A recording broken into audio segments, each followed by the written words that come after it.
They think that I killed my wife. I think there's more that you're not revealing. What is up, chocolatiers? So, before it got bad out there, because the monsoon weather is coming, I was able to watch Mercy starring Chris Pratt and Rebecca Ferguson. Now, this film is, as you've seen from the goofy trailers, is kind of the epiphany of a January film.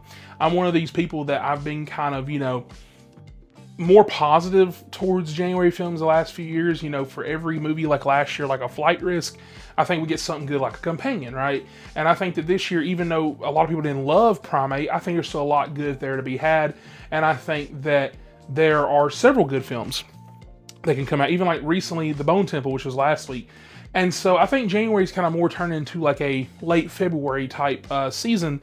And so with that, seeing these trailers, I was over here worried. I like both Chris Pratt and Rebecca Ferguson. I think that they do really good whenever they're in certain roles, mainly Chris Pratt.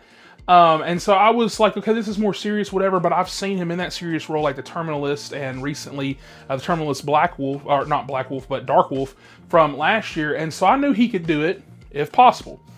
And so with that being said, this movie is not as bad as everybody's saying, but it's also not like super great.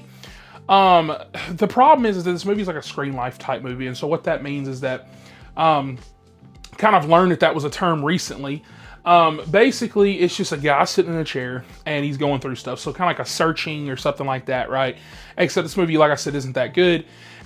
And the reason why is because those movies really work whenever they're $5 million budgets or $6, even like under 10, right? It could be $10 million.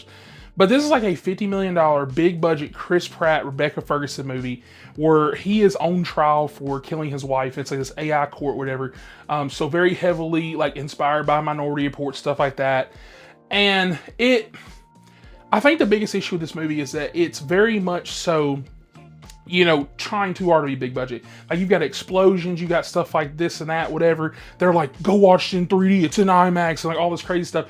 When this definitely could have been better if it had been more personal, more of a cheaper budget type movie. But once again, when you get these two big actors, whatever, it's not gonna be like that. But I think that story-wise, and also I'm gonna try to keep this review pretty short. I think that story-wise, I think it's good enough. They do some things in the third act that I didn't really love.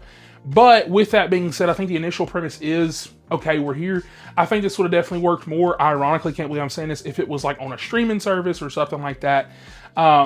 Because this kind of felt like a streaming movie. Like, it's one of those ones where I'm like, okay, it's not as bad as people said it is, but I'm also not going to remember this in like a month or so. If I was Jeremy Jahns, I'd be like, it's a, like, good time if you're drunk, I guess, And so, just, I don't know, man. Like, it's like the movie's not inherently just super awful. It's just that the plot's kind of basic. The acting is fine. I'll give it that. I know a lot of times Chris Pratt gets a lot of hate out there and this and that, but I think he's fine in this movie. He's a decent actor. Like I said, when he needs to be, when he's in the right roles.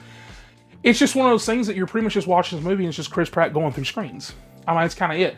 I do think it's funny though. They have like a time limit thing because he's timed in this court. I can't remember how long it is.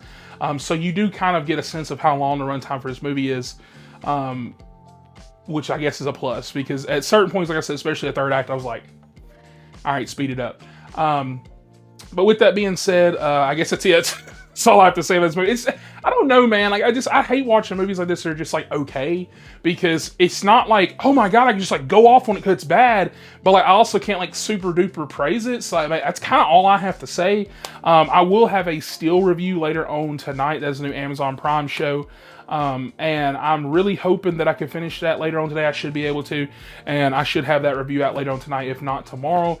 And the podcast just dropped today, episode 3. I'm going to be talking about the Oscar nominations and people being pissed off about He-Man for some reason. And with that, like, subscribe for more. I'll catch you guys on the next one. Wait a second! You're before this court today charged with the murder of your wife.